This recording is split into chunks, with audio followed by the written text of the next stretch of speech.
Okay. You guys are live now. Or some sort. Okay, perfect. Well, hi everyone. I'm Aisha. I'm co-founder of the GalPal Collective, and I'm also head of jury for the Her International Film Festival. So it's great to have like all these amazing female filmmakers here with me today, virtually, obviously. And yeah, I'm going to be asking all of these wonderful young women about the films they've submitted and just kind of like their processes and whatnot, and just kind of like being a woman within the film industry. So I'm going to so if everyone wants to just introduce themselves and kind of like what film we're going to be talking about. I So, can I can start. My name's Tessa. I'm in California, and the film that I have is called Rosie. It's a fictionalized origin story to Rosie the Riveter from the We Can Do It poster. cool. So if Molly, do you want to go next? Yes. So my name's Molly Smith. I just recently graduated high school and I'm now on a gap year. I live in Orlando, Florida, and I think I actually had 3 films in the festival. 100 Beautiful Things, which is a period piece, Dear America, which is a PSA film on gun violence, and Feminism, the Fifth Wave, my most recent documentary on everything about feminism, basically. Great. So Pippa and Cait, you guys are here for the same film, aren't you? Yep. Cool. So if you guys want to introduce yourselves and talk a little bit about that. Okay, I'll go first. My name is Pippa Molony. I wrote and directed Clara's Room. My name's Cait and I produced it for Pippa. Cool. And then Maia, if you want to introduce yourself. I hope I said that right. Yeah, perfect. My name is Maia Vota. I also just graduated high school. I'm really excited to start studying film in college this year. My film at the festival is called Yellow Cards for Equal Pay, and it's about the U.S. women's national soccer team's lawsuit over equal pay and sort of the trickle-down effects of that. Cool. And then Del? Yeah, my name's Del. I recently moved to California from Chicago, where I just graduated college. My film is called The Peach Scarf, and it's an animated love story about these 2 girls who are trying to get the stolen scarf back from a bird who stole it. Cool. And lastly, if you could just get Caitlin to introduce yourself. Yeah, hi, I'm Caitlin, and I've just finished a master's in TV journalism, and my film is called When Sex Games Go Wrong, and it's a documentary about the rise of the rough sex defense and the commercialization of unconsensual BDSM practice. Cool. So basically how we're going to do today is I'm going to be asking everyone kind of like individually about their films and whatnot. So I'm going to start off with Molly, and is it okay if we're talking about Feminism, the Fifth Wave? Yes. Cool. So like my first question to you is like, why did you decide to tackle the subject of feminism? Well, I felt that throughout my whole life, there's been this sort of controversy surrounding feminism, when in reality, it's something that everybody should support. So I wanted to try to dive into why it's so controversial and why people have differing opinions about what it really means. And as I was doing my research, I ended up writing a research paper on the topic and interviewed women from all different generations, which is what you see in the film. So I wanted to try to come to some sort of conclusion as to what the meaning of feminism really is, and try to determine how we can get everyone to rally and support behind this rather than calling it something that it's not. So that was why I was really interested in it. No, that's honestly so sick. So like in the process of filming and like even like within the edit, was there like a moment from the interviews that you did where you're just like, yes, like this has to be in the film, like that's such an important moment? Was there any like moments like that for you? There was actually one that stands out to me is I was it was like a senior living community, and I was interviewing some boomers, showing them different social media pages of the subjects that I had in the film, and I was showing them some very different opinions on feminism. And I showed them videos of some raunch culture feminists and some very conservative people, very conservative feminists. And I had them try to determine which they felt represented feminism the best. And I remember this one lady, she was like, I think all of them are representations of feminism. I think you can be a stay-at-home mom and be a feminist. And I think if you want to be like Cardi B, you can be a feminist too. And I was like, wow, I actually didn't think that you would be as accepting. And so I think we judge people based on their generation and based on what they look like. And we have those biases. But when you really get to talking to them, we're a lot more similar than you think. Yeah, that makes a complete sense. Like I seen that part in the film and I was like, wow. I was like surprised myself, obviously, like someone who's Gen Z. I was like, oh God. Like I wouldn't expect like there's that like generational bridge there. So like with an array of like female voices showcased throughout feminism, the fifth wave, was it like a conscious choice to have like this diversity from like very early stages of development of the film, or was it something you felt like just happened organically? So it was very intentional. The diversity was intentional because I wanted to try to make sure that I was getting a good research pool. I did this actually as a part of one of my classes in high school. So it was like I was guided by a teacher through the steps of research. And that whole process was a lot about choosing your subjects and choosing your interviewees. So we did spend a long time trying to find the right people for it and to find people that would give differing opinions. Okay, well, thank you so much on that, Molly. I'm going to move on to the next film and I'll be asking like general questions to the whole panel at the very end. So the next one I'm going to be talking about is Clara's Room, which was directed by Pippa and produced by Cait. So Clara's Room like showcases like an array of like really evocative performances and not a word of dialogue was said. With that was the casting, what was like the casting process like for the both of you? Okay, well, I'll go first. Yeah, interesting question. I actually, it's funny because I wrote the film in mind with my friend Clara in mind, because I had worked with her before on a play, and her mum is her real, like the mum in Clara's Room is Clara's real life mum. So like, you know, there's an element of what's real, what's not real, what's not real here.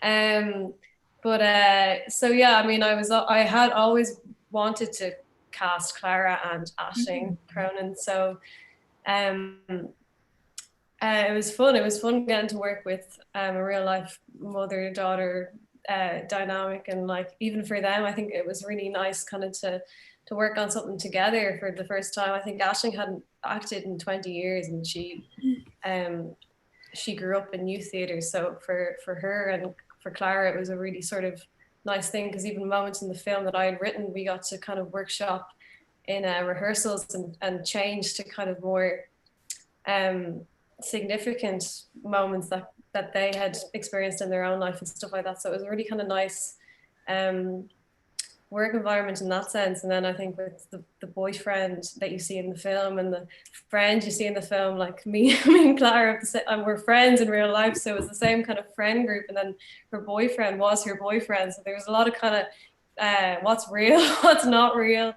But yeah, I don't know, Cait, what would you say? I'd say, well, the casting, because the whole script was kind of written theater inspired, because Pippa has like a really strong background in theater.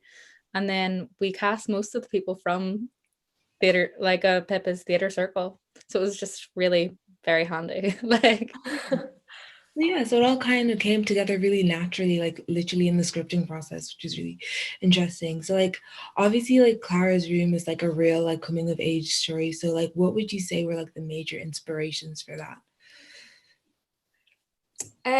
Yeah, so I think the main inspiration was kind of, yeah, so how do the things that happen to you in those kind of crucial years of those teenage years, in this specific kind of year of her life we're looking at in Clara's Room, how do those things shape you and shape who you're going to become, because everything that happens to you in your life, big or small, affects you and affects everyone in a different way. And it's sort of looking at the big and the small things that might happen in a certain amount of time, especially in your last year of secondary school or high school, when when like you've got so many other things going on. And I think it was looking at this sort of relatable experience, but from the perspective of a bedroom, which is, you know, for me anyway, that was kind of my only real space that I kind of was like, oh, this is my space. This is something that has been mine for the last 18 years of my life. And I've still got, you know, posters I put up when I was 12, like hanging up on the wall, kind of. So we wanted to look at how this interior space this interior space reflected sort of the interior space of Clara's character. Like, how does the exterior reflect the interior, and then taking that and looking at the mother and daughter relationship and how kind of unique and just kind of how unique that relationship really is. Yeah, it's really interesting, especially like the note on like the interior and the exterior when it comes to your bedroom, because it does like define so much of like your upbringing and growing up. So like, Cait, when you kind of like picked up the script, or when you read the script, what made you think, oh God, like I really can't wait to produce this, or like this is kind of a story I want to help bring to life? It was how relatable it was to like just I couldn't get over like how much I related to every single scene. Like Pippa's original script was like 7 times as long as like the actual cut down version. Like if we had gone with like the original one, it would end up being like 12 minutes or something like that. But we managed to get it cut down. But you didn't really want to cut anything. Like it was all of these like little brief like 3-second moments. Like we had to cut like a little like smoking scene where you like try your first cigarette but you're smoking out the window. Do you know what I mean? One of those kind of things. Yeah. So like obviously like both of you are coming from like a film school background as well. So what has been like the most beneficial aspect of that for the two of you? Equipment. Yeah, it's true. Totally. And getting to work with nice people and in an environment that kind of allows for mistakes and allows for little failures along the way, you know, because that kind of safe space is really hard to get. So that's definitely a big plus. Yeah. Well, thank you to the both of you. I'm going to be moving on to the next film, which we're going to be talking about is Yellow Cards for Equal Pay by Maia. So like Maia, I was a former soccer player myself, so this film and story like really resonated with me.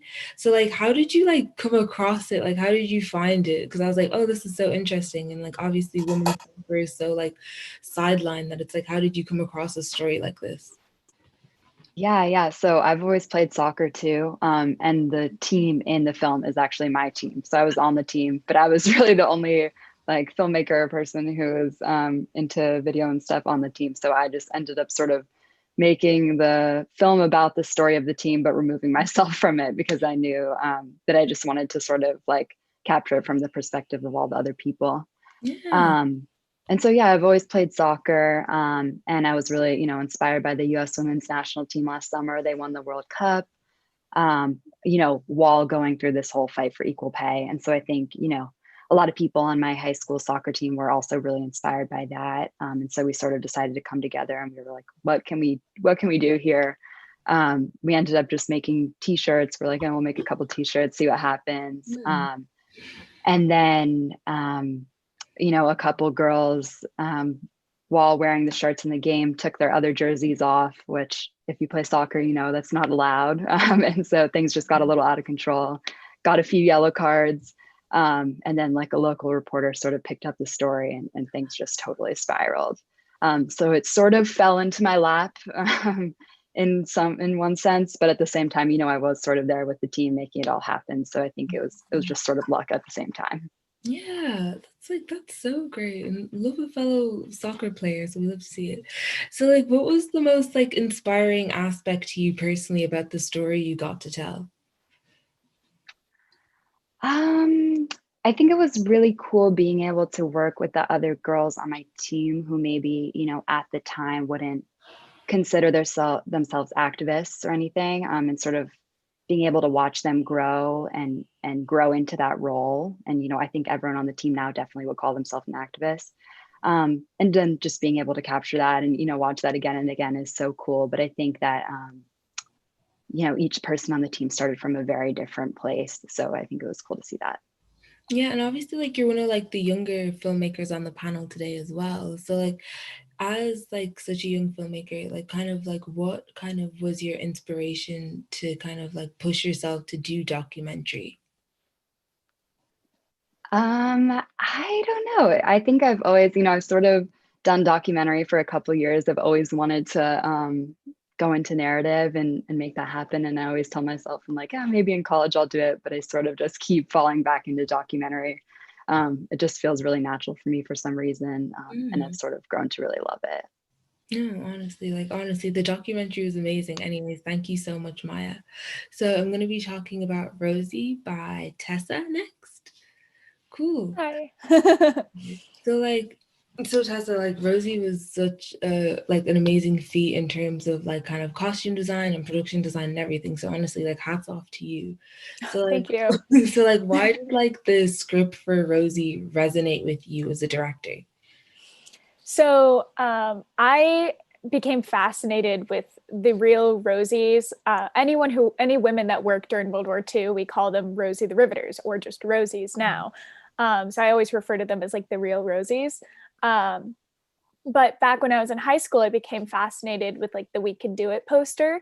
And I was like, oh, I wonder who is the inspiration behind that. And I dug around and I found out that there's all these women that we theorize were the inspiration for the poster, but unfortunately the artist passed away and he has no descendants and no literature that tells us for certain who inspired the We Can Do It poster. And I just thought there's so much endless opportunity with that. And there are so many real amazing stories of these women who picked up a job for their first time, not asking themselves like, can we do it? Just knowing that they had to. And by the end of it, realizing they were worth so much more than society had ever told them they were. So that's what really inspired me and made me always want to make this into a film. And so I kind of like came up with the story idea and then I brought it to the screenwriter, Daniel, and he was amazing because he knows history like the back of his hand. I love history, but this man knows World War II like nobody else I've met. And so between the two of us talking about like the historical side and the female perspective, it just created a perfect duo. And he wrote such a beautiful script. And it really hit all the points that I wanted to include about feminism now and then. Because I mean, women back then weren't doing this to start a feminist wave. They were doing it because there was a war. But now we look at them and we realize it's thanks to them that women today can do what they can do. And so I just had a lot to be grateful for and a lot I wanted to show about women's struggle back then and today, and also how far we've come. Okay, no, that's so interesting. And honestly, like I didn't know the whole like backstory of the poster either. That's so insane to me. But like, so like obviously like throughout the film, you got to work with like such like an amazing like array of actresses as well. So like, what were some of your favorite scenes to direct without giving too much away? Ooh, that's a really good question. Well, this was my first time directing with more than 3 actors in a scene. So it was like a very big undertaking for me because not only, I mean, it's a historical fiction piece, so there's all these moving parts with like the costumes and the set pieces and everything. But on top of that, I'm directing all of these people at once and like making sure that they can all convey what I want.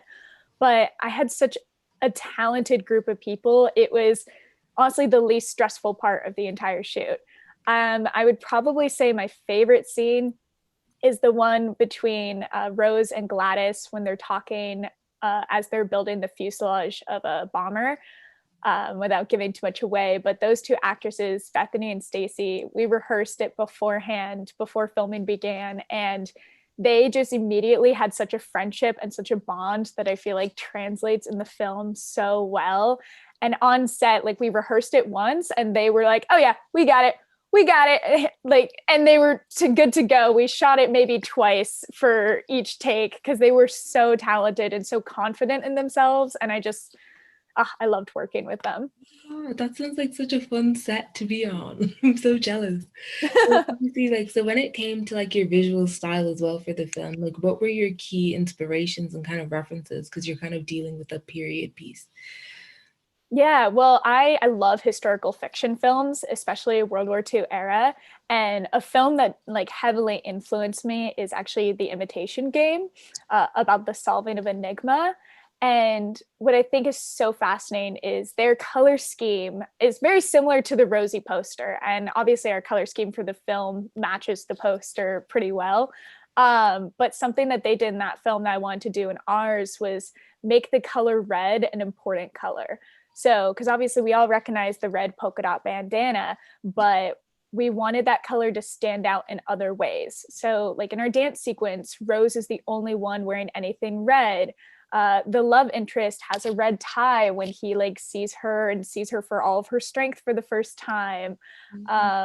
All these little details to kind of just make those important moments stand out more.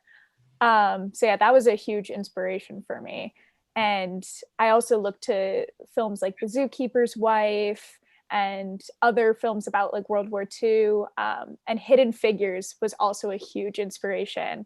Obviously a different era, but just the way that they showed those women's strength through that film and through like the colors that they use and the style of everything, and particularly the music. It was a huge inspiration for the music that we chose for Rosie and how Ryan composed it. So it was, I loved watching all those films over and over again for inspiration. Oh, thank you so much, Tessa. And I also quite love Hidden Figures myself. So thank you so much. So I'm going to be going on to Caitlin next, and we're going to be talking about when sex games go wrong. Cool. Hello, Caitlin. So like as a young woman in film, you're really dealing with like such a taboo like topic of sex and like BDSM in particular. Like did you kind of like fear people would like disregard the film despite like the actual universality of the subject itself? Yeah, I think that's actually what the film is really about. So it's a documentary that looks at why BDSM is being used in courts and being used as a valid defense for people in murder trials. But what we wanted to unpick was, as young women, particularly, there was 3 of us making the film, and how our experiences were that BDSM was not taboo anymore, and it was definitely becoming much more popular. Not that anyone really ever knows anything about it, but what is presented to us, what we consumed as 16-year-olds was 50 Shades of Grey, you know, like semi-erotic, like Netflix specials, like 365 days, like the sort of media, the Instagram feeds, they were very sexualized, and sexualized to a point at which interacting with that pain and pleasure. So yes, and it was actually also really interesting telling people I was making this film and seeing the different reactions. You know, you'd have people be like, oh gosh, like chains and whips and stuff like that. And particularly people over a certain age were very uncomfortable talking about it. Whereas actually the inspiration for the film came from these sort of candid conversations that we were having with a lot of our peers about like, oh yeah, like I had sex with a guy the other night, and then actually things got a little bit like heated, and then they got a bit violent, and then like it didn't go according to plan, and how this was becoming much more normal. Everyone's nodding like yes. But it's one of those things where actually for a lot of people of a younger generation, BDSM isn't a taboo, but it is seen as a taboo, and therefore it's not talked about, therefore it's not practiced safely, therefore it's not part of a wider discussion, and therefore it's not part of when we talk about consent either. And so we were looking at what basically has been exported into the public domain, into media culture that we are then consuming, that is inaccurate, that is essentially leading to this defense being used in court, and it being believable. Like, why are people believing that is a plausible situation? Because that must mean it is happening in a bit more of a mainstream. If they're like, okay, yeah, well, I've seen 50 Shades of Grey, I know some people do it, cool.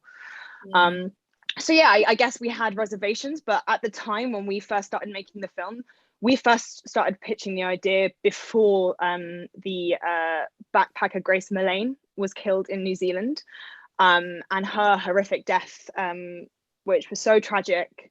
Her killer stood up in court and used this defense, and then suddenly people were interested in this. But this has been an issue that's been going on for years, and it's sort of just a repurposing of another version of the she asked for it kind of argument. No, so like obviously like with the subject matter that you dealt with as well, like how did you go about with dealing with like such sensitive issues like consent, sexual assault, and like sex in general when talking to like interview participants? Yeah, it was really tricky. We did our homework. So before we even started, we surveyed over 300 people about their sexual practices, just to sort of like get a sense of, hang on, we think this is a problem, we think this is a thing, we've got the stats, let's just see what the general consensus is. And that gave us a lot to come off. You know, more than 50% were saying, oh yeah, I learned about BDSM through porn. You know, over 40 were saying, I don't know anything about this and I actually don't know what the law is around this. And so we were sort of feeling that out. So that was a good thing to have. Also, I'm in the film, I interview people on camera, and that was quite difficult. I think I've learned a lot from doing that. We spoke to all the women beforehand. I would pre-interview them. And we also there are two women who very kindly gave us their stories on camera, but we spoke to many more. You know, as with most documentaries, what you actually see is not everyone that was spoken to. I also spoke to a specialist who was focusing on trauma reporting for me to understand how I should deal with reporting on trauma. I also spent quite a lot of time liaising with domestic abuse charities and was having conversations with them about ways to talk about this, ways to deal with it. And yeah, I guess you just learn how to make an interviewee comfortable, and you also kind of like sex, you set boundaries. You say, okay, you tell me if you want to stop, you tell me if you want the camera off, you tell me what you are leading this. And that's what you do with any victim when you talk to them. It's that you have to feel like they have the space to tell their truth in however way they feel possible. And then that makes the editing difficult, because then you're like, oh my gosh, I have like an hour interview I need to put in 3 minutes. How do I convey their whole truth? So that was another difficulty. But yeah, it was tricky. And I think one of my favorite moments of this production was having people say like, thank you for showing this in a really accurate way. You know, people messaging me being like, I've had a similar experience and thank you. I was like, that was okay, my job is done. You know. So like, what was like one of the things that you kind of like learned while you're like kind of like making this documentary as well? What was the big thing that stood out to you? Like, oh, I didn't know that before. Because obviously like you were super well like researched and everything, but was there anything that surprised you the further you went along through development? Yeah, so I think initially we knew it was a problem. We didn't know the extent of the problem. It was a bit like the minute you started unraveling a thread, there were so many issues that sort of came out of it. Like the film that you see now is 9 minutes long, but 100% this deserves to be an hour-long documentary. And if I was commissioned by the BBC or something like that to make that documentary, that is what needs to be done. This is such a complicated topic, because you not only have the issue of what is happening sort of culturally amongst young people, and also like online dating and social media, but then you also have the legal aspect. And that's something that if I had more time, I would have touched upon more. Like we did meet with lawyers who weren't eventually in the film for certain reasons, but to discuss actually the nuances of the law. And I think I learned a lot about English law, how it really actually doesn't function in the ways that maybe it should, or how the interplay between different courts and what's happening in Parliament versus in the legal system as well. So we interview an MP and they're trying to push forward legislation, but a lot of what he said to us was, we can legislate and we can do things, but it has to be applied in the courts and then further. So I think what I learned the most was how multi-layered society is, and how when things sort of shift culturally, how it takes quite a long time for that to then trickle down into legislation and law and then actual final change. Because luckily the domestic abuse bill is now moving through Parliament, and since we made this film, there is now an amendment for no defence for consent in the course of sadomasochistic encounter, which is a huge win for the campaigners who are in our film. But just because that will make legislation doesn't necessarily mean that's going to change like the attitude of guys on a night out. But you see what I mean? So yeah, I don't know if that answers my question. Like the culture built around it as well. Yeah, definitely. But anyways, like, thank you so much, Caitlin. I really hope everyone does see your film, because like I learned so much watching it as well. And I was like, wow, like I feel like more, especially more young women should like be exposed to like just hearing that being told. I think so many people didn't know, like talking to people, they'd be like, oh, that actually happens. No, definitely. So like on to our last kind of like solo question bit before the general questions to the whole panel. I'm going to be talking to Del about the peach scarf, which was honestly one of the most adorable animations ever. So like where did the inspiration come from for the peach scarf? It's been like an idea I've had for like several years actually. I had the idea like my senior year of high school, and it just kind of came out of nowhere. I think around the time I was first getting interested in like kind of like animation and storytelling, and I really just wanted to like, at the time I really just wanted to tell stories that like focused on women or girls. I was also going to an all-girls school at the time, so I had like I was drawing a lot of girls from life in general, and I wanted more like LGBTQ representation in stories as well. So I really wanted to just make like basically like a sweet little story of two girls that are like brought together, and one of them doing something nice for the other just for the sake of being a nice person and in the moment when someone else needs it, type of thing. No, that makes complete sense. Like I love that. It's so cool that how it kind of like manifested from a high school idea and then it like ended up being this like fully fleshed out thing. Like touching on your point about like it being like a film for like kind of like LGBTQ like girls anyways, it's kind of like, so what was like your main motivator to be like, oh, like I feel like I want a cute film for like LGBTQ women? Because like obviously I feel like when it comes to like minorities and stuff, whether it be like Black women or like just like LGBTQ plus like the community, when they're portrayed on film, it tends to be like a lot of trauma. So this is such like a refreshing take on it. So what kind of made you think like, oh, I want to make that kind of story? I guess it was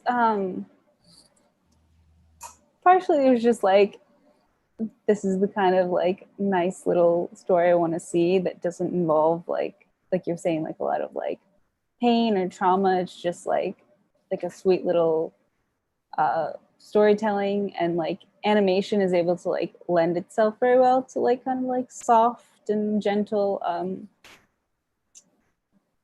happenings.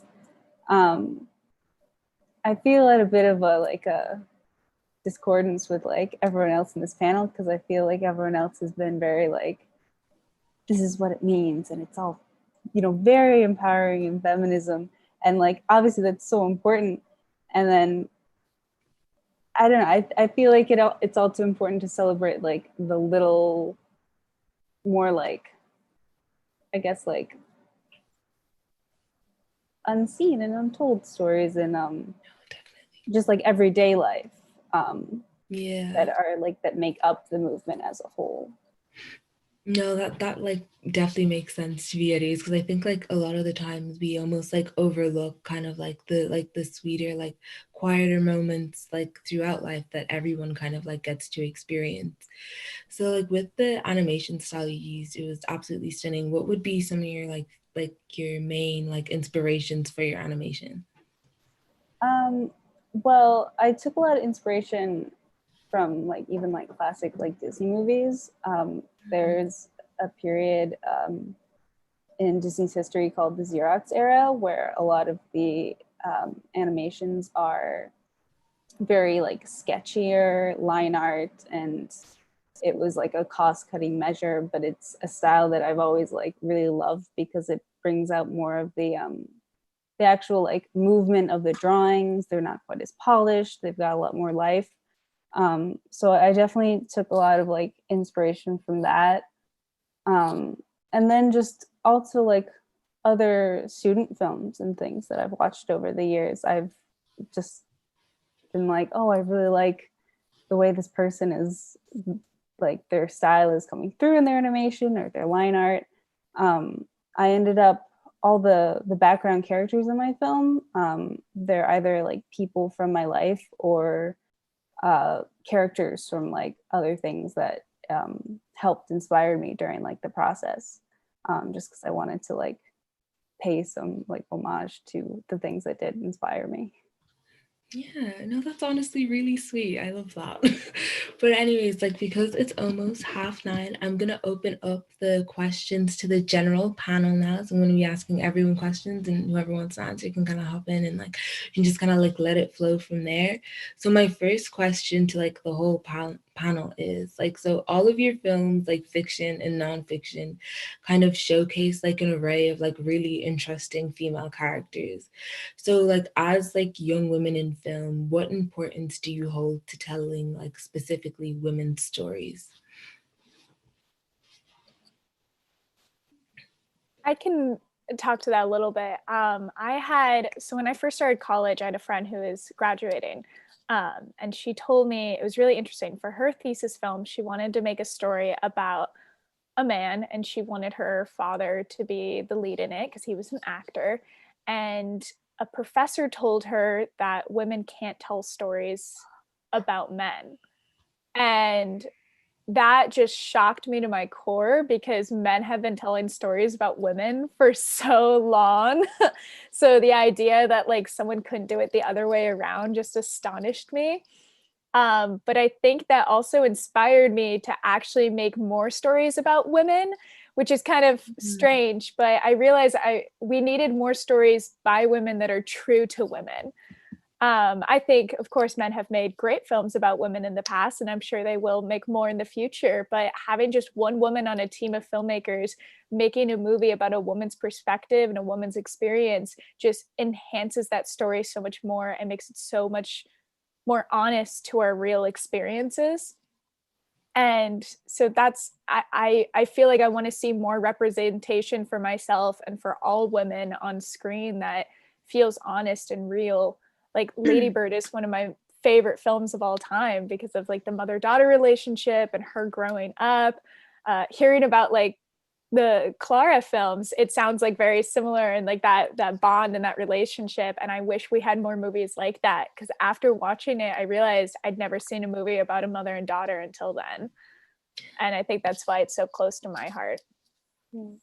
If I can come in there, I guess on the non-fiction side of things, what you're saying about being able to tell the stories of women, I think women are much more aware of whose story they're allowed to tell, whereas men are like, I can tell everyone's story because I've always had this place in society and therefore that's okay. Whereas women are like, oh, like actually I'm like a white woman, so I don't want to tell that story, or I'm like actually like I don't want to tell that story because I don't want to be ableist. Like we think way too much about whose story we're allowed to tell because we've never been given that voice, right? So I think that's so important. But I think for my experience, actually, also making the film itself has a whole different dimension if you are a woman. Like I think a lot of what I personally got out of our interviewees and the dynamics that were at play, which you can see on the camera, would not have happened if I wasn't the same age as these girls and if I wasn't a woman asking them the questions. Like I went into these rooms and it was like, yeah, no, don't worry, I actually have really similar experiences to this. So most of the interviews we did, they went on so much longer. Like, oh my gosh, like my camera woman will tell you, they'd be like, okay, we just keep going, and we come out with like 2 hours of footage being like, oh, these rushes are gonna be fun to look through. But we'd end up having such organic conversations by the end of the interview and getting so much out of people, and a lot of the stuff that ended up sometimes going into the cut were not the conversations where I formally was thinking about my questions. It was much more organic. And if I'd been a 50-year-old man, there would have been a completely different interview, and I would not have been able to necessarily get the same level of truth. So I think that's important. So like kind of like as a whole, kind of like to everyone once again, like what inspired you or like motivated you to like just create films? Like what was like your pushing motivator to like just create films and be a filmmaker?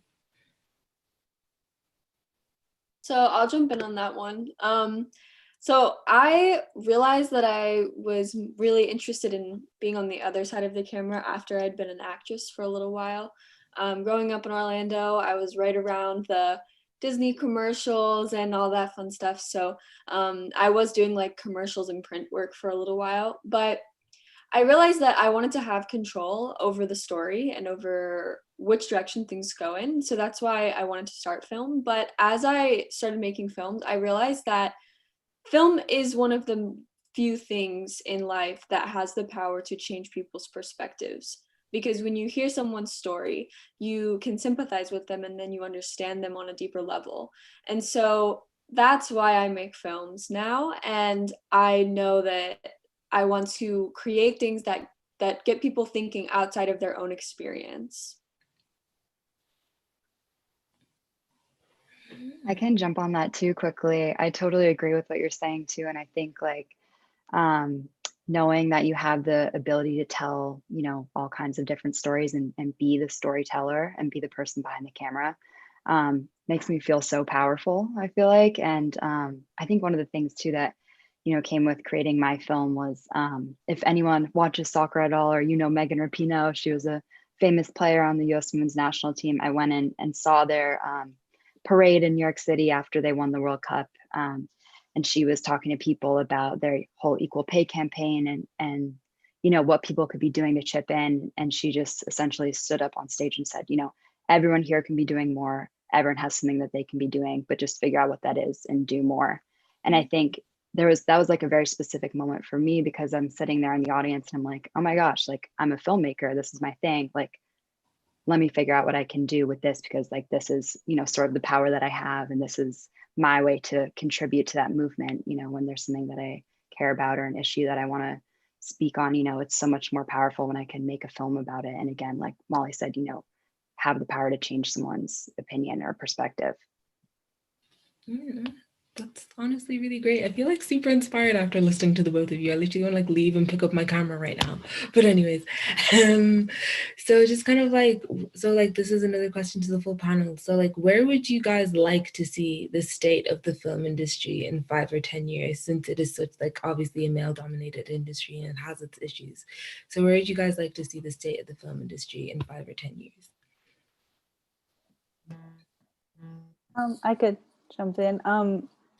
I mean, I feel like unequivocally, I'd love to see it more like, I'd love to see like it be more female dominated for a while, actually, just because I feel like throughout like the history of film, there's been just overwhelmingly just men telling stories about anything. And at this point, like even good ideas, they're still being told from a male perspective. And it feels like throughout my experience in film school, I got to a point where I was like, I don't care as much about like this male perspective anymore. And even if this is directed by a woman, like created by one, like about one, then I just inherently care more because it's something that I'm not used to, and it feels like a fresher perspective. So like seeing like kind of like it evening out by becoming like overwhelmingly female, at least for a while, I feel like that would not only be fair, but it'd just be produce like more interesting content as well. Yeah, definitely. Like I definitely agree with that. Like I didn't even think of having like an overwhelmingly female, but like that's such a good point, to be honest, because it does like add that fresh perspective. So like anyone else, like where would you like to see the film industry in 5 or 10 years?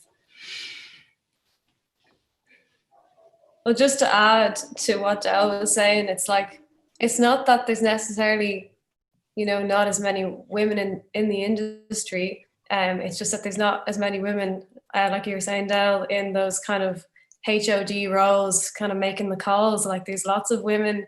I think in our college, you know, it's easy to kind of go, oh, I'll just produce this because it's easy. I'll just do this other role. I don't produce this or HOD role, but like when, well, maybe not in our college, but just in the industry in itself, it's so easy for women to kind of get kind of brushed to the side, and for the to let like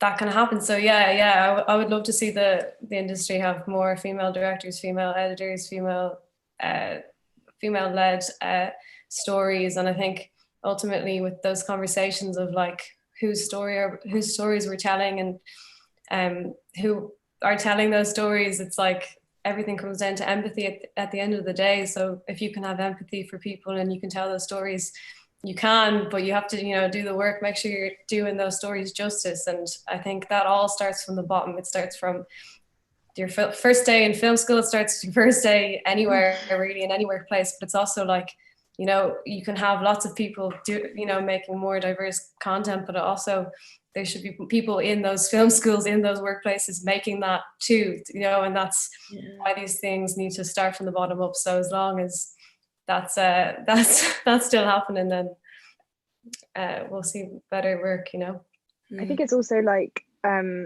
not I would say one shift that needs to happen is that films about women shouldn't be like a tick box film. It's like, oh, we haven't had one of these like women's stories, right? And so even the films that we've spoken about today, like Hidden Figures and other films like that, they are fantastic movies, but they are about women overcoming stuff. And I think, Del, you made a really good point. Like, why do we not see films that are just about like ordinary experiences of women? And why does when we see a film about womanhood, it has to be like, oh, they're like activists or they're breaking barriers or things like that? Because that's so, granted, that's so important to show, but it means that they become slightly tropey, and that people think that by having one of these big kind of activisty feminist films once a year, they've like done their job, rather than telling really normal stories. Like something like Fleabag, that's what it does so well. Fleabag isn't about anything, and Fleabag is not a stereotypical character, and we need more of that. We need more of the space to be able to create those kind of films, because there are so many about men and their varied experiences, whereas with women it either has to be about like you becoming an independent woman, your important change in history, or some sort of other category. So I think I'd like to see more just very normal films that I can watch that are just about very, as you said, Del, like everyday experiences of women, rather than us having to sort of like break down the ceiling. Yeah, kind of. Oh, go ahead. Oh yeah. Well, just kind of hopping on to that. I 100% agree, and I think we need diversity, not just for the sake of being diverse. I feel like particularly in Hollywood, like right now, it's about checking boxes, like you said. And I feel like every casting I ever see for shows and stuff, you got to have that Asian best friend, and you got to have all these boxes. But I want to see more movies and more TV shows and stuff that are just diverse experiences without it being like an overcoming obstacle story. And I think a part of that too is making the film industry more international. I feel like there's Hollywood in California and like the US, and then there's the BBC and all these like different places all over the world. But I want to see those movies more, and they don't come to my theaters. And I want to have more conversations with international filmmakers like we're having right now, because it should be easier to access, especially now with streaming, international content, and have that diverse perspective in our industry. So like my last question to you guys would just be, what advice would you have for young female filmmakers just kind of like starting out, wanting to make their very first film? Don't give up on yourself. I think a lot of times like you make one thing, and then if it doesn't go perfectly and it doesn't win awards, then you're like, oh, I'm horrible. I know I went through that like so many times. I still go through that every time I make something. But I think as long as you just keep at it, whether you're filming something on your iPhone, like you're filming everything, just keep making projects and keep putting it out there, because if one person doesn't appreciate it, somebody else will. There's too much media in the world for it to all be bad. There's going to be somebody who thinks that your work is good and that it has potential. So that's all I have to say pretty much, is that you have to keep pushing, especially because there's mentors out there that may not be on your side, and you might find someone that doesn't support your work, but you'll find somebody else who's just as good, if not better, that will support you. That's so true. So anyone else, any advice for our future female filmmakers? I'd probably say to back yourself and sometimes don't listen to all of the opinions of everyone around you. Like, know when your opinion's good, and if you know that your opinion is good, and your base idea, if a lot of people not a lot of people, even if it really just resonates with you and that's how you want to film it, if some random camera person comes up to you and says, no, this is the better way to do it, and just because they have a couple of years on you, it doesn't matter. Stick to your own vision. And if it doesn't work out, it doesn't work out, for next time, but you may as well try. Oh, I think we lost Aisha. I was just going to say that on the back of that, very much from a non-fiction perspective, pick up the phone and be fearless to ask the questions that you think as a woman you shouldn't ask. There is one of the interviews that I did was with a 50-year-old Conservative MP, and talking to a 50-year-old Conservative MP about BDSM is maybe not the most comfortable thing that a 20-year-old has done. And you just have to be professional, and you have to walk in there and own it. And that's something I learned to do in that moment. Well, we had to learn how to do it. We sort of showed up in Parliament right, we're doing this. But I had to have the confidence that I actually didn't have. So I just had to pretend I had it, and then it came. The people who dominate the film industry are certain type of men. So pretend you are them. Just walk into those rooms and be like, I need this. That's what I need. These are the questions I'm going to ask. Pick up the phone, ask people those questions. And yeah, I think that's something I've had to learn, is not to go into girly voice and ask for things in ways that you are no, this is not feminist of me to do this.